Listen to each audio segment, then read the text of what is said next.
Las llaves del poder, llave 6, la alabanza. Ningún tema tan mal predicado y peor practicado que el que nos ocupará ahora.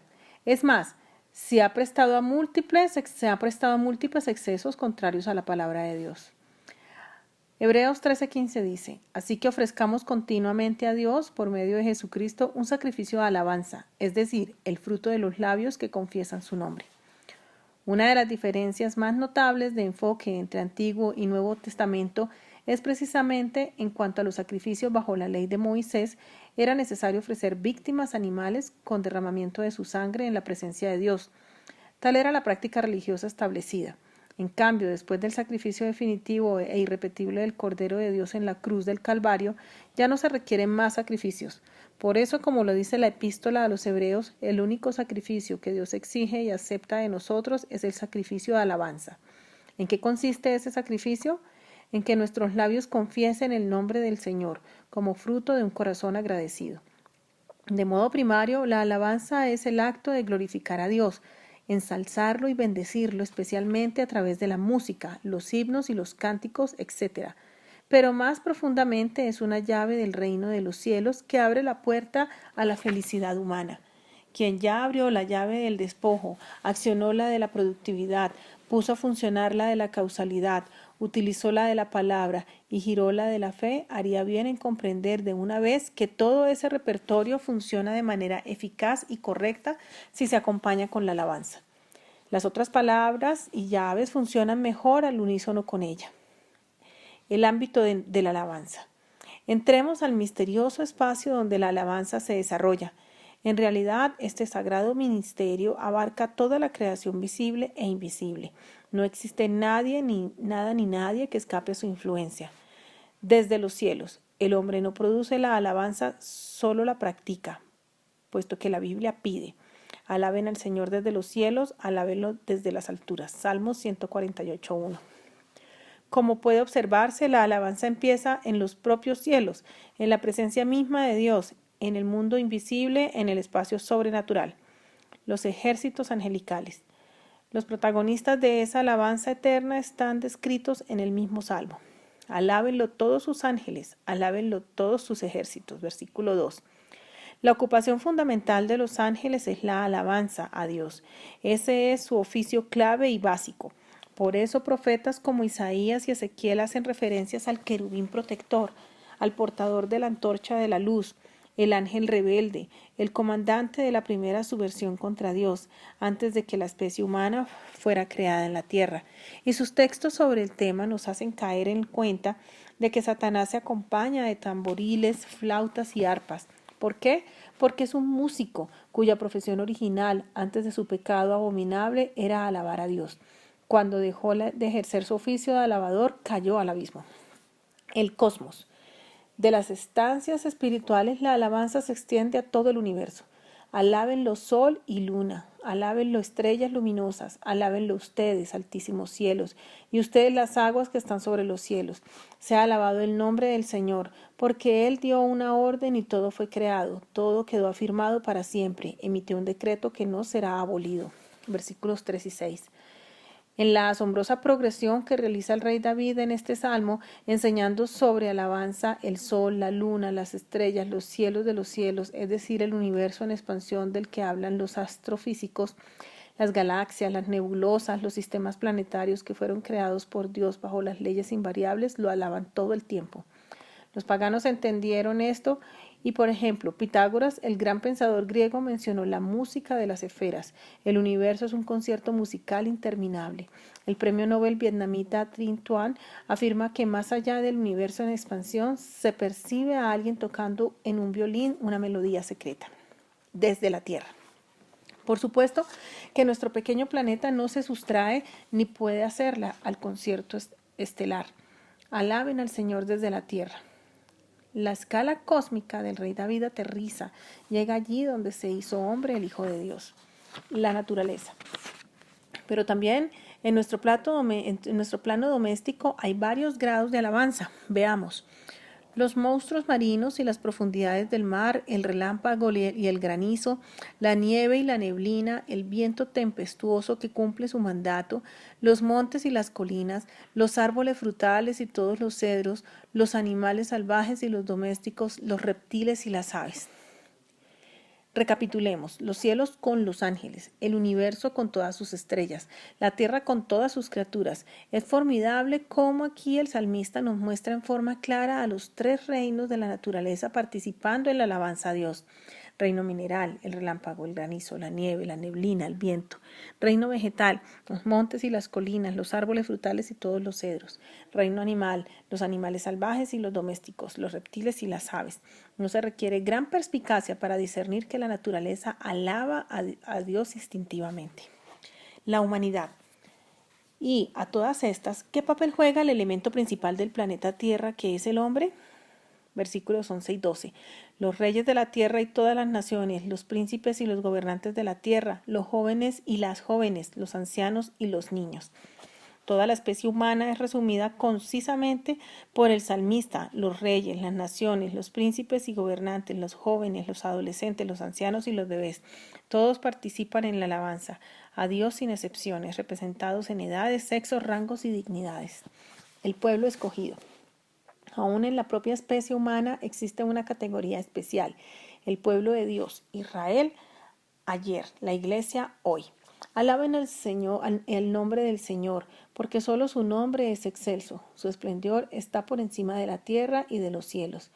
Él ha dado poder a su pueblo. A él sea la alabanza de todos sus fieles, de los hijos de Israel, su pueblo cercano. Aleluya, alabado sea el Señor.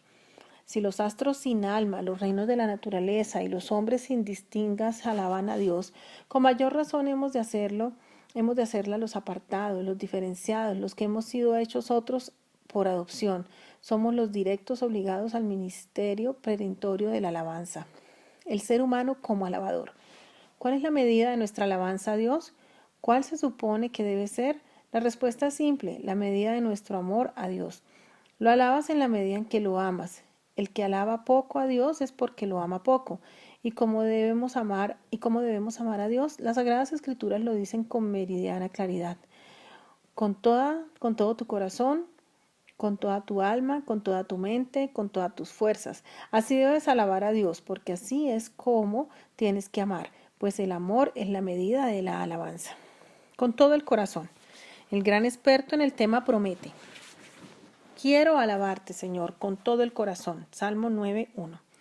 Podríamos complementar la idea así: te alabaré, oh Dios, con todo mi corazón, porque te amo con todo mi corazón. Mi corazón, que está lleno de tu amor, está lleno de mi alabanza a ti. Con todo el alma. Sigamos mirando las inteligentes lecciones del Salterio. Salmo 146:1. Alaba, alma mía, al Señor. Con toda la mente. La parte psíquica, mente, emociones y voluntad, tiene que estar involucrada profundamente en este asunto. 119:164, Salmo. 7 veces al día te alabo por tus rectos juicios. ¿Qué dice el rey David? No canten como cotorras, no alaben como quien puso un disco compacto o un audiocassette en un aparato mecánicamente. Yo entiendo lo que canto, razono lo que alabo. Lo hago porque entiendo con mi mente que los juicios de Dios son rectos. Como quien dice, canto y alabo con mi inteligencia, con todas las fuerzas. Cuando Nehemías regresa para restablecer la ciudad, reconstruir el muro y restaurar parte del templo, encuentra que la gente se ha alejado de la ley de Dios. Ordena volver a las Escrituras y después que el pueblo se ha puesto otra, ve. En orden da instrucciones precisas para que lleven una vida sana y correcta, es decir, agradable a Dios. Nehemías 8, 10, 12. Luego Nehemías añadió: ya pueden irse, coman bien, tomen bebidas dulces y compartan su comida con quienes no tengan nada, porque ese día ha sido consagrado a nuestro Señor. No estén tristes, pues el gozo del Señor es nuestra fortaleza. También los levitas tranquilizaban a todo el pueblo. Les decían: tranquilos, no estén tristes, que este es un día santo. Así que todo el pueblo se fue a comer y beber y compartir su comida, felices de haber comprendido lo que se les había enseñado. Muy sabiamente Nehemías nos enseña esta tremenda clave: la fuerza y la alabanza van juntas. En realidad, en el idioma hebreo a veces se confunden los dos conceptos, Vaya a citar un caso. Jesús entra en el templo con un perrero, hace la limpieza general y los jóvenes empiezan a alabar. Los santurrones inflexibles se dedican a protestar. El Señor les recuerda lo escrito sobre los jóvenes como el grupo por medio del cual se ha perfeccionado la alabanza. Sin embargo, el salmo citado por Jesús se refiere más bien a la fortaleza. Son palabras intercambiables, fortaleza y alabanza en el idioma hebreo. Se parecen y se ligan, fortaleza o fuerza y alabanza. La idea básica es esta: el que alaba es fuerte, el que es fuerte alaba. También nos enseña Nehemías que la alabanza es un estilo de vida. Alabar no consiste solamente, como algunos piensan, en ir el domingo al parque de diversiones eclesiásticas, que es el templo, a brincar y aplaudir. La alabanza marca una manera de ser y de obrar. La alabanza es un estilo de vida. Beneficios de la alabanza. El más reciente ejemplo de esa comprensión de las Sagradas Escrituras fue dado por un tipo de judíos que vivía alrededor del Cáucaso y países de la antigua cortina del hierro. Antes de que ésta se creara, tales miembros de la diáspora fueron llamados Hasidim. El hasidinismo se fundamenta en algo que los rabinos enseñaron, con base en las escrituras. Hay que vivir alabando a Dios en medio de las persecuciones. En tanto, los ares los acosaban. Ellos crearon teatro, música y danza para Dios. Y aún hoy en los teatros jerosolimitanos escenifican un espectáculo precioso. Los Hasidim son una especie de carismáticos judíos que entienden lo importante de llevar una vida de alabanza. Por supuesto vendrán los problemas. No se trata de creer que con una gran sonrisa solucionaremos los escollos vitales, ni de ser protagonista de la famosa novela de Voltaire, Cándido o la historia de un optimista. Se trata más bien de entender que la alabanza ayuda grandemente aún en medio de los contratiempos. La alabanza derrota a los demonios. Revisemos un episodio ilustrativo del poder espiritual de la alabanza como llave de la liberación. El espíritu del Señor se apartó de Saúl. En su lugar, el Señor le envió un espíritu maligno para que lo atormentara. Primera de Samuel 16:14. El rey Saúl ya no tiene ningún contacto con el Espíritu Santo. Por eso, un demonio viene sobre él y lo toma. Sus servidores le dijeron: como usted se dará cuenta, un espíritu maligno de parte de Dios lo está atormentando. Así que ordene su majestad a estos siervos suyos que busquen a alguien que sepa tocar el arpa.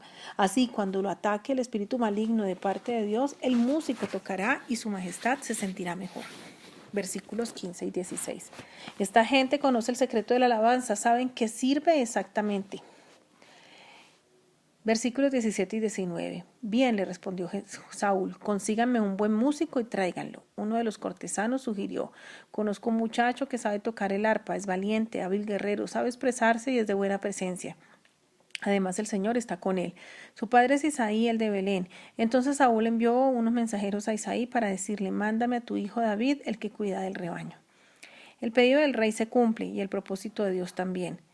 Versículo 23. Cada vez que el espíritu de parte de Dios atormentaba a Saúl, David tomaba su arpa y tocaba. La música calmaba a Saúl y lo hacía sentirse mejor, y el espíritu maligno se apartaba de él.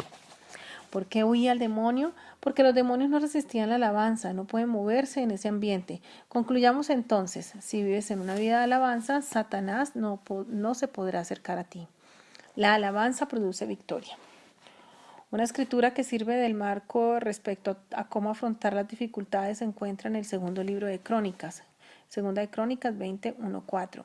Después de esto, los moabitas, los amonitas y algunos de los meunitash la declararon la guerra a Josafat, y alguien fue a informarle: del otro lado del mar Muerto y de Edomi viene contra ti una gran multitud.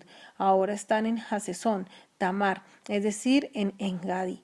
Atemorizado, Josafat decidió consultar el Señor y proclamó en ayuno en toda Judá. Los habitantes de todas las ciudades de Judá llegaron para pedir juntos la ayuda del Señor. Josafat organiza una gran jornada de ayuno y oración para que Dios lo guíe. A este piadoso rey no le preocupa la estrategia de guerra ni cuántos escuadrones tiene que enviar a la batalla. Humanamente sabe que está perdido. Son 3 ejércitos contra él y con sus recursos militares le es imposible defenderse. No tiene escapatoria. ¿Qué hace entonces? Busca a Dios y por medio de un profeta recibe instrucciones sobre los pasos a seguir en consecuencia. Versículo 19. Los levitas de los hijos de Coat y de Coré se pusieron de pie para alabar al Señor a voz en cuello. No se dice que primero tomaran las armas de guerra, el avión invisible, el acorazado, las cabezas nucleares con láser. Lo primero que se hizo fue traer los instrumentos de la orquesta para alabar a Dios. Un hombre espiritual, un hombre que sabe cómo se ganan las batallas. Ese es Josafat.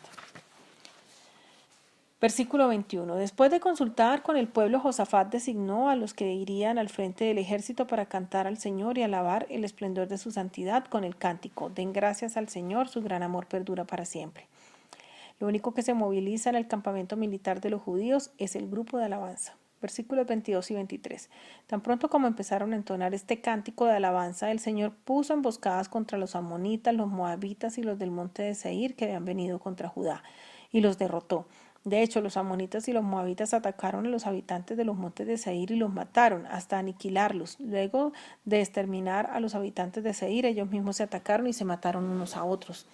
Sorprendente desenlace. ¿Por qué? Por el poder de la alabanza que produce confusión en el enemigo. Una consigna inolvidable es esta: el alabador siempre será vencedor. La alabanza da buen humor. ¿Qué tiene que ver el buen humor con la religión? Se supone que los santos deben vivir llorando todo el día. Eso está en el libreto convencional de la santidad, pero la Biblia contiene ideas diferentes al respecto. Salmo 126:2 dice: Nuestra boca se llenó de risas, nuestra lengua de canciones jubilosas. Algunos piensan que reír es pecado.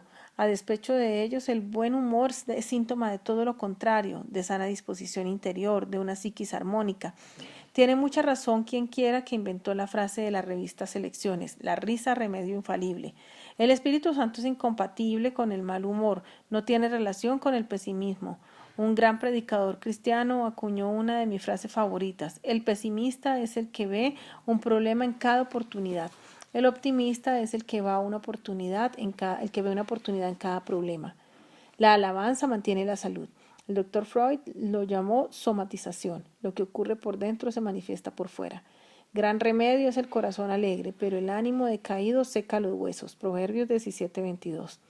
Salomón, el más sabio de los orientales antiguos, discierne que la alabanza solo puede brotar de un corazón gozoso.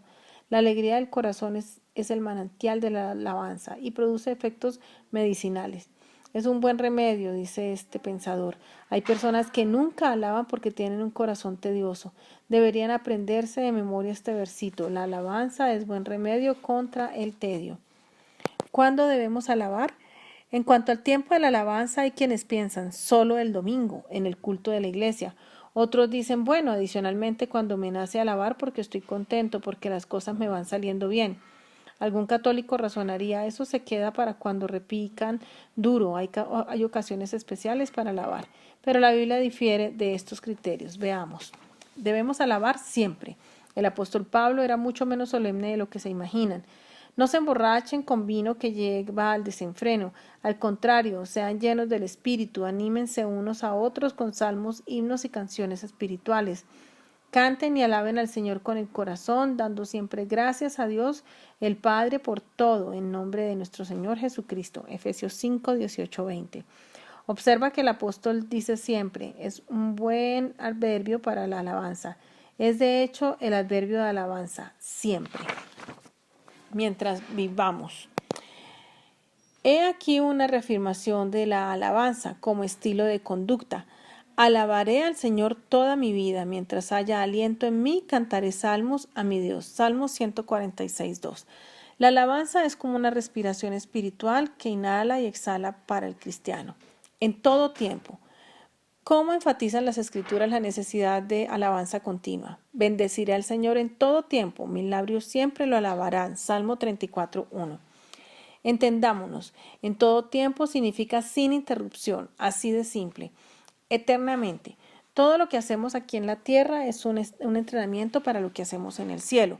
Te exaltaré, mi Dios y Rey, por siempre bendeciré tu nombre. Salmo 145:1. No es lo mismo decir siempre que decir por siempre. Por siempre es una expresión sin término posible. Tenemos la obligación, y no podemos escapar a ella, de alabar al Señor eternamente y para siempre. Amén. ¿Dónde debemos alabar?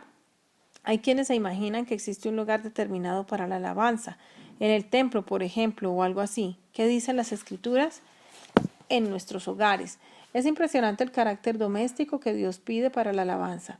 que se alegren los fieles por su triunfo, que aún en sus camas griten de júbilo. Salmo 149:5. Aún sobre las camas, hace algún tiempo mis nietos pernoctaron en mi casa en un fin de semana. El sábado por la tarde inventaron un juego singular, saltar sobre la cama mientras gritaban Cristo vive, Cristo reina, a ritmo frenético. Ese día definitivamente acepté la recomendación del salmista de cantar sobre la cama. Por eso los niños, que son los maestros de alabanza por excelencia, lo hacen con naturalidad, solo que el colchón debe ser cambiado con cierta frecuencia. En la congregación. No por obvia, la alabanza congregacional pierde importancia. Proclamaré tu nombre a mis hermanos, en medio de la congregación te alabaré. Salmo 22:22. Hay personas que en el templo creen hacer el ridículo si alaban al Señor. No prodigarían un aplauso ni siquiera si el Espíritu Santo viniera otra vez en forma de paloma sobre ellos. Pero en el templo no hace el oso el que alaba, sino el que no alaba. Queda en ridículo el quisquilloso, el infautado, el pagado de sí mismo, el que no derrama su corazón espontáneamente delante de la presencia de Dios, ante los incrédulos. Desgraciadamente hay personas tan anormales en el cristianismo que para alabar delante del incrédulo llegan a su trabajo con el libro negro bajo el brazo. Se paran sobre el escritorio y le arrojan un bibliazo al patrón, a los compañeros de labores, al son de himnos estrepitosos como alabaré, alabaré, y de esta manera vacunan a sus relacionados contra el cristianismo. El tema es otro. Salmo 43. Puso en mis labios un cántico nuevo, un himno de alabanza a nuestro Dios. Al ver esto muchos tuvieron miedo y pusieron su confianza en el Señor. Se trata pues de que vean en ti un individuo optimista, confiado en tu Dios, un talante festivo, una persona de buen humor que muestra gratitud al Creador.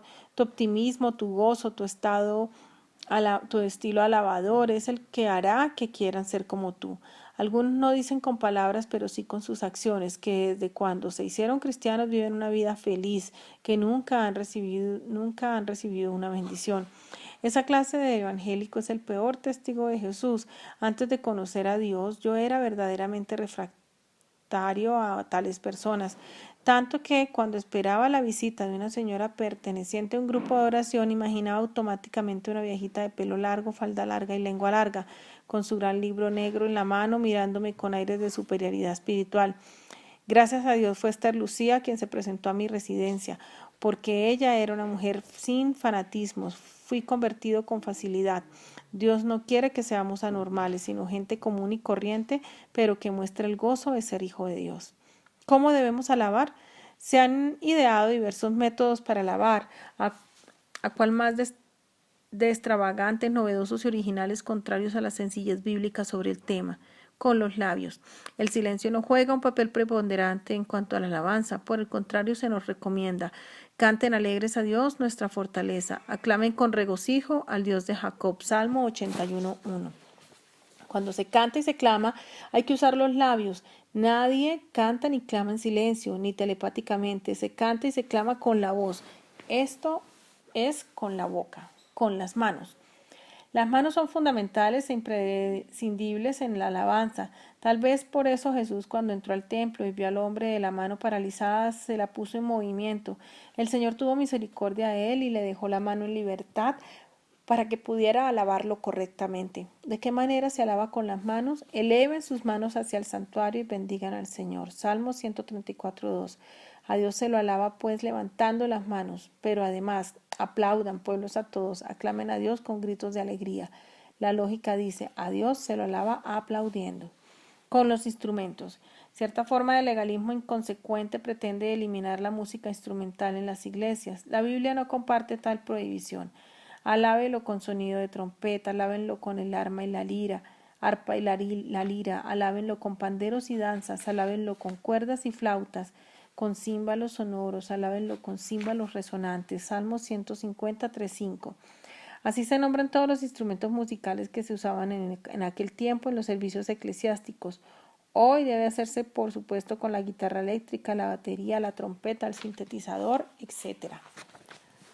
Con el cuerpo. El templo del Espíritu Santo, nuestro cuerpo, es protagonista esencial de la alabanza. Que alaben su nombre con danza. Salmo 149:3. La danza es un ejercicio corporal. Este tipo de danza debe ser espontánea y dirigida por el mismo Espíritu de Dios. Algunos movimientos cristianos de hoy practican un estilo de coreografía oficial, ritual, teatral sobre el altar. Esta clase de manifestaciones no hacen parte de la liturgia cristiana.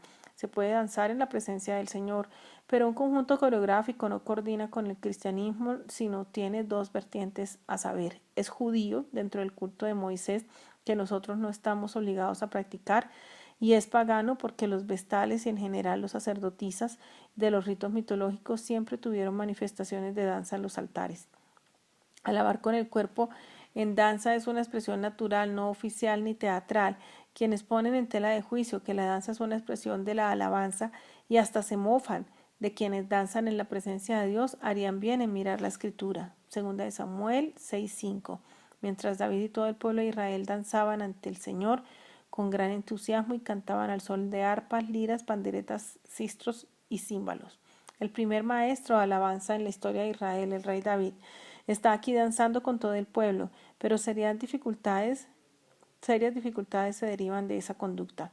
Sucedió que al entrar al arca del Señor a la ciudad de David, Mical, hija de Saúl, se asomó a la ventana y cuando vio que el rey David estaba saltando y bailando delante del Señor, sintió por él un profundo desprecio. Versículo 16. No es serio ni de buen gusto que un rey salte y baile delante de sus súbditos, piensa la esposa de David. Cuando David volvió para bendecir a su familia, Mical, la hija de Saúl, le salió al encuentro y le reprochó: «Qué distinguido se ha visto hoy el rey de Israel desnudándose como cualquiera en presencia de las esclavas de sus esclavas oficiales». David con todo mantiene su firmeza. Él no es un hipócrita religioso, no antepone su majestad humana delante de la majestad divina, es una persona real y auténtica. David le respondió: «Lo hice en presencia del Señor, quien en vez de escoger a tu padre o a cualquier otro de su familia, me escogió a mí y me hizo gobernante de Israel, que es el pueblo del Señor.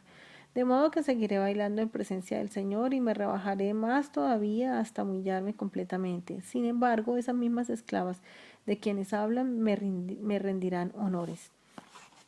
Versículos 21 y 22. Como consecuencia de sus críticas conyugales, la llave de la causalidad se abre sobre Mical en forma terrible. Y Mical, hija de Saúl, murió sin haber tenido hijos. Versículo 23.